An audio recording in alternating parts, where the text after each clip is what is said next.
दोस्तों, समय बहुत मायने रखता है।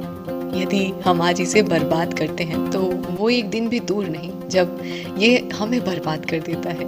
यही समय का खेल है। हेलो, गुड मॉर्निंग, सुप्रभात, जय जनेंद्र, नमस्कार, प्रणाम, सत श्री अकाल, आदाब, वड़क्कम। मैं हूँ जागृति और आप सभी का बहुत बहुत स्वागत है आज के इस नए सफ़र में। दोस्तों, मेरा मानना है कि यदि हमारे जीवन में संघर्ष है, तकलीफ है, अभाव है, कुछ ऐसे दर्द हैं जो कि हमें लगता है उस समय कि बस अब बहुत हो गया, अब हमें ऐसा लगता है ज़िंदगी ख़त्म हो गई, तो हम बहुत अच्छी परिस्थिति में हैं, क्योंकि यही वो समय है जो हमें बेहतर बनाना चाह रहा है। यदि हमारे जीवन में खुशी है, सफलता है, तो फिर हम दिक्कत में हैं, लेकिन यदि संघर्ष है, तकलीफ़ है, तो यकीन मानिए ये हमारी बेहतरी के लिए है। बहुत सी ऐसी चीज़ें हैं हमारे जीवन में जिन्हें हम बिल्कुल नहीं रोक सकते, हमारे हाथ में नहीं है। तो जो चीज़ हमारे हाथ में ही नहीं है उसे हमें अपने मन से भी निकाल देना चाहिए। लेकिन वहीं पर हमारे जीवन में ऐसी बहुत सारी चीज़ें हैं, बहुत सारी, बस ध्यान से देखने की ज़रूरत है। बहुत सारी चीज़ें हैं जो कि हमारे हाथ में हैं, और जो भी चीज़ हमारे हाथ में है उस पे हमें हमारे मन का पूरा ध्यान कर उस चीज़ को जो हम नहीं बदल सकते, हमें उसे बदलने की कोशिश करनी चाहिए। कहावत भी है कि हीरा जितना ज़्यादा घिसता है उतनी ही उसकी कद्र होती है, सोना जितना ज़्यादा तपता है कद्र उतनी ही उसकी होती है। यदि हम भी ज़िंदगी में तप रहे हैं, घिस रहे हैं, अगर हमें लग रहा है ना कि हम हर तरफ से घिर चुके हैं, तो बस यही वो समय है जब हमारी कद्र बढ़ने वाली। हम हार मान जाते हैं, हम भूल जाते हैं कि इससे बेहतर और क्या समय होगा खुद को सिद्ध करने का। जितने भी लोग जिन्हें हम आज सफल कहते हैं ना, उनके जीवन में भी ऐसा एक समय आया जब उनके जीवन का संघर्ष सबसे सर्वोच्च सीमा पर था। अपने ये वो क्षण था जब उन्हें निर्णय करना था कि वापस लौट कर आ जाना है या फिर वहां से आगे बढ़ते जाना है। तो जितने भी लोग जिन्हें हम आज सफल कहते हैं ना, उन्होंने चुना रुकना नहीं, लगातार चलते रहना, वहाँ से आगे निकलना। और दोस्तों, यही ज़िंदगी को लेने का, ज़िंदगी को जीने का तरीका है, यदि हम सच में इसे जीना चाहते हैं। क्योंकि सफलता तो उन्हीं को मिलती है जो इस संघर्ष भरे पलों से आगे निकलने की सोचते हैं। और किसी ने क्या खूब लिखा भी है कि कहीं पे पहुँचने के लिए ना, कहीं से निकलना भी बहुत ज़रूरी होता है। तो चलिए, बस इसी पॉजिटिव थॉट के साथ आज के दिन की एक बेहतरीन शुरुआत करते हैं।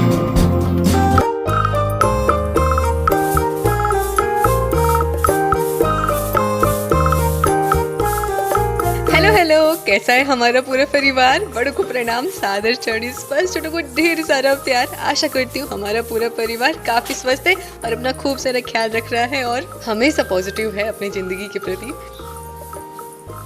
तो ये वीडियो है आज सुबह का, और अभी बज रहे हैं सुबह के 6:30 और हमारी लग रही है सुबह वाली झाड़ू।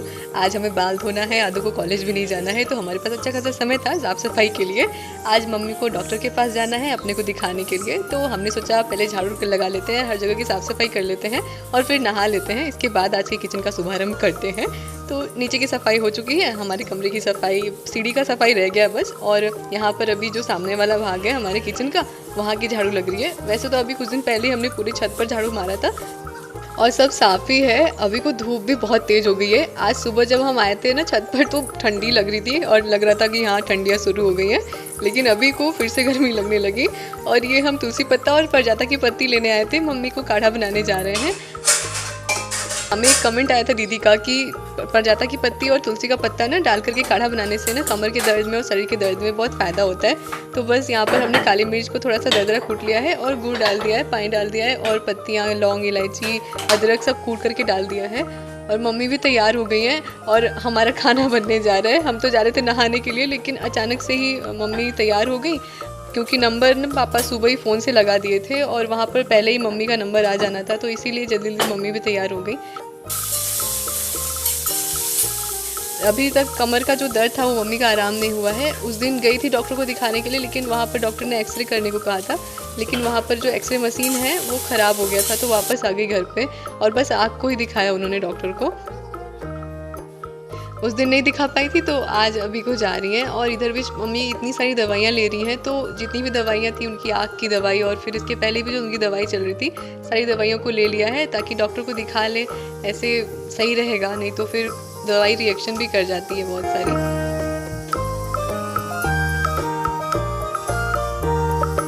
मम्मी को गिरे 7 से 8 दिन हो गया है, लेकिन आज जा रही है दवाई के लिए। घर पर ही जो भी घरेलू नुस्खा होता है ना, जल्दी मम्मी डॉक्टर के पास जाना पसंद नहीं करती है। मुश्किल से ही जब बहुत ज़्यादा हो जाता है तभी जाना चाहती है। और ये अलमारी है जो पापा के कमरे की थी, दिए थे माइका लगवाने के लिए, और अभी बन के आ गई है तो अच्छी लग रही थी।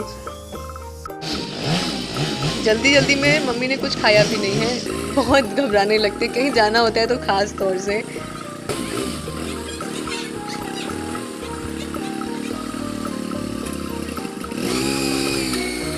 हमने रोटियां सेकनी शुरू की थी, सब्जी हमारी अभी आधी कच्ची पकी थी, तो आम के अचार से ही रोटी खा ली और कुछ उन्होंने खाया भी नहीं, उनका मन भी नहीं हो रहा था और घबराहट में ना जल्दी उनसे खाया भी नहीं जाता है कुछ भी। तो सब्जी पापा के खाने तक तो सब्जी बन गई थी, तो पापा को दही और सब्जी रोटी दे दिया था और अभी मम्मी चली गई थी। तो बहुत हमको ना अजीब सा महसूस हो रहा था। एक तो हम सुबह बहुत पछता रहे थे कि मम्मी अचार और रोटी खा के चली गई, क्योंकि हमें लगा था थोड़ा सा ना समय से निकलेंगी। हमें ये नहीं पता था कि सुबह ही एकदम निकलना हो जाएगा, नंबर फ़ोन से ही लग जाएगा, और इस वजह से हम थोड़े निश्चिंत थे और साफ़ सफाई में ही लग गए थे। और अभी मम्मी जा चुकी हैं, तो यहाँ पर थोड़ी देर तो बैठे ही थे, सोच रहे थे कि पता नहीं क्या होगा। कल से उनका दर्द भी काफ़ी बढ़ गया था। आदू को हमने भेजा था दुकान दाल लाने के लिए। मम्मी ने कहा था ना कि कभी कभी मन करता है वो पंचमेल दाल खाने का, जो कि ढेर सारे दालों का मिक्सचर रहता है। तो यहाँ पर वही सारे दाल, ढेर सारे मसूर के दाल, तुअर के दाल और चने के, मूंग के, उड़द के सारे दाल आदू को भेजे थे लाने के लिए। तो वही तो अभी बस एक एक कटोरी सारे दाल को लेकर के मिला के रख देंगे, तो जब भी मन करेगा निकाल के बना लिया जाएगा। कई दिनों से बहुत सारे कमेंट आ रहे थे सीटेट एग्ज़ाम को लेकर के कि मेरा सीटेट एग्ज़ाम क्वालिफाई हुआ है या नहीं हुआ है और नंबर कितने आए हैं, अभी किस एग्ज़ाम की तैयारी कर रही हूँ। ऐसे तो बहुत सारे कमेंट्स का रिप्लाई हम तुरंत ही कर देते हैं, लेकिन बहुत सारे कमेंट्स ना छूट भी जाते हैं और फिर बाद में होता है कि छूट गया और फिर ढूंढने चलते हैं तो मिलता भी नहीं है कमेंट्स। वैसे तो कई सारे वीडियो में भी हमने बताया है कि हमारा सीटेट एग्ज़ाम क्लियर हो चुका है, और हमारा जो सीटेट एग्ज़ाम अभी पिछला वाला आया था ना 2022 वाला, वही वाला हमने दिया हुआ था। 1 फरवरी को हमारा एग्ज़ाम भी था, हमने वीडियो भी बनाया था और सब कुछ बताया था, आप सभी के साथ शेयर भी किया था। लेकिन हमें लगता है कि जो भी नए लोग हमसे जुड़े हैं, हमारे परिवार का प्यारा सा हिस्सा बन रहे हैं, शायद उन्हें नहीं पता है, इसीलिए बार बार कमेंट्स आते हैं। 2022 वाला ही सीटेट एग्ज़ाम था जो कि दिसंबर में आया था नोटिफिकेशन, वही वाला एग्ज़ाम हमने दिया था। 1 फरवरी को हमारा पेपर था और हमारा दोनों क्लियर हो चुका है, प्राइमरी और जूनियर दोनों वाला। प्राइमरी वाले में 115 नंबर है और जूनियर वाले में मेरा 104 नंबर है। बाकी सीटेट एग्ज़ाम तो सिर्फ हमारा एक छोटा सा स्टेशन है गंतव्य तक पहुंचने के लिए। उसके बाद की जो जर्नी है उसमें हमें बेस्ट करना है। अभी सीटेट एग्ज़ाम देने के बाद से हम लग चुके हैं तैयारी में। DSSB एग्ज़ाम के KVS तो बीत चुका था, हमारा सीटेट ही नहीं क्लियर था, इसीलिए KVS हमारे हाथ से चला गया। यूपी सुपर टेट की वैकेंसी पता नहीं अभी आएगी कि नहीं आएगी, उसमें संशय बना हुआ है। आ भी सकती है चुनाव के मद्देनज़र, नहीं भी आ सकती है। इसीलिए यदि सिर्फ सुपर टेट की तैयारी की बात करें तो अभी उसकी तैयारी नहीं हो रही है। हाँ, लेकिन DSSB की जो एग्ज़ाम की तैयारी है उसमें सुपर टेट के एग्ज़ाम का भी सब कुछ आ ही जाता है, सिलेबस वही है सब कुछ। यकीनन DSSB का सिलेबस सुपर टेट के सिलेबस से ज़्यादा है, तो उसी में सब कुछ आ जाएगा। तो एक तरफ से देखें तो सुपर टेट की भी तैयारी साथ साथ ही चल रही है। ज़्यादा ध्यान अभी सिर्फ DSSB PRT पर है, क्योंकि TGT और PGT के तो आ भी चुके हैं नोटिफिकेशन, PRT के भी बस आने ही वाले हैं, तो पूरा ध्यान उसी पर है।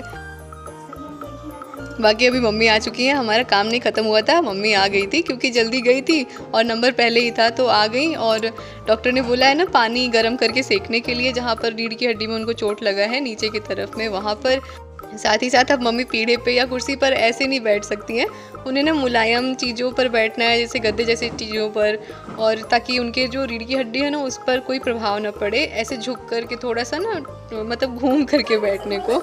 इसीलिए गद्दा हम बिछा रहे थे और मम्मी हमें डांट रही थी क्योंकि हमने और आदू ने मिल करके कुछ गड़बड़ कर दिया था। कोशिश करो, हो जाएगा। ये मोड़ना चाहिए ना। हाँ हाँ, ऐसे ही बस। अब साइड साइड से लगाती जाओ, पैर का भी यूज करो। इसीलिए आज हम और आदू दोनों लोग डांट खाए हैं मम्मी से। एक तो हम लोग नहाए हुए नहीं थे तो मम्मी इस वजह से भी थोड़ी गुस्सा हो गई, क्योंकि हर रोज जल्दी नहा लेते हैं, आज इतना देर कर दिया और इधर बीच मौसम बदल रहा है, थोड़ा सा लापरवाही हुई तो तबीयत खराब हो जाएगा। और दूसरा ये हमने बिगाड़ दिया था, ये जैसे बांधा हुआ था वैसे बांध दो, जैसे देख खोली थी। डॉक्टर ने मम्मी को कहा है ना, वो जो गाड़ी का ट्यूर इसे शायद कहते हैं, इसमें हवा भर के ना ऐसे गोलंबर सा बना करके बीच में, ताकि थोड़ा सा गैप रहे, ऐसे इस पर बैठेंगे ना तो हड्डी जो रीढ़ की हड्डी है उस पर दबाव थोड़ा कम पड़ेगा। पापा ने इसे बहुत अच्छे से ना पगड़ी जैसा बना के दिया हुआ था, लेकिन हमने खोल दिया। हमें लगा कि इसे धुल देंगे, शायद गंदा हो ट्यूर, और फिर मम्मी बैठेंगी, और हमने रस्सी सारा खोल दिया था। बाद में पता चला कि ये साफ था, और फिर तो मम्मी का बहुत डांट पड़ा क्योंकि हमने सारा बिगाड़ दिया था पगड़ी जैसा। पापा ने अच्छा से बनाया था। अब तो पापा पता नहीं बनाएंगे कि नहीं, वो भी डांट लगाने लगेंगे। तो इसलिए हमने राधु ने मिल करके इसे फिर से बनाने की कोशिश किया। उतना अच्छा तो नहीं बना, लेकिन बन गया। और अभी हम आ चुके हैं अपने कमरे में। अभी बज रहे हैं दोपहर के 3, और आज सफाई करने के लिए ना बहुत ज़्यादा ही भागम भाग हो गया था। सबसे ज़्यादा ऊपर नीचे जब करना हो जाता है कुछ ज़्यादा ही, तो बहुत थकान हो जाती है, और थोड़ा सा थक गए थे। लेकिन ये सारी जब बातें पढ़ते हैं तो मन में एक अलग ही ऊर्जा आ जाती है, और बस लग जाते हैं हम अपने लक्ष्य के लिए। वैसे आज सुबह से खाना भी नहीं खाया है, शायद इसीलिए थोड़ा सा अजीब सा लग रहा है। आदू गई है नहाने के लिए, वो आ जाएगी तो फिर इसके बाद हम दोनों चलेंगे खाना खाने के लिए। उससे पहले हमारे पास जो समय है उसमें हम अपनी इंग्लिश की वोकैब को थोड़ा सा रिवाइज कर लेते हैं। मम्मी चली गई थी ना, तो फिर पता नहीं क्यों मन नहीं कर रहा था कुछ भी खाने पीने का। और ये देखिए हमारे शिव जी ना आज हमारे हाथ से छूट गए। सुबह जब झाड़ू लगा रहे थे रूम में ना, तो अचानक से ही हम यहाँ थोड़ी सफाई कर रहे थे और हमारे हाथ से सीधे नीचे गिर गए, और थोड़ा सा नीचे वाला जो हिस्सा है वो निकल गया था।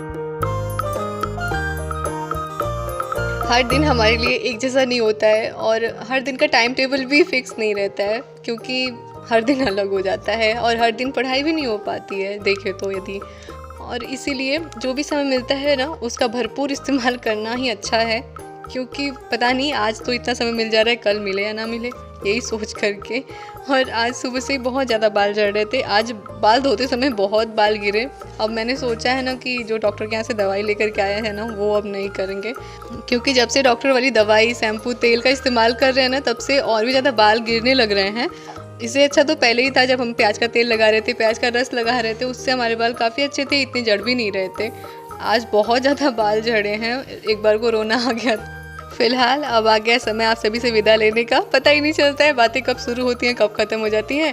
आइए खाना खाते हैं और अपने आज के सफ़र को इन्हीं कुछ बातों के साथ यहीं पर समाप्त करते हैं। मिलते हैं अगली वीडियो ब्लॉग में कुछ नई बातों के साथ और एक नए सफ़र के साथ। तब तक के लिए अपना बहुत सारा ख्याल रखिएगा, हमेशा पॉजिटिव बने रहिएगा।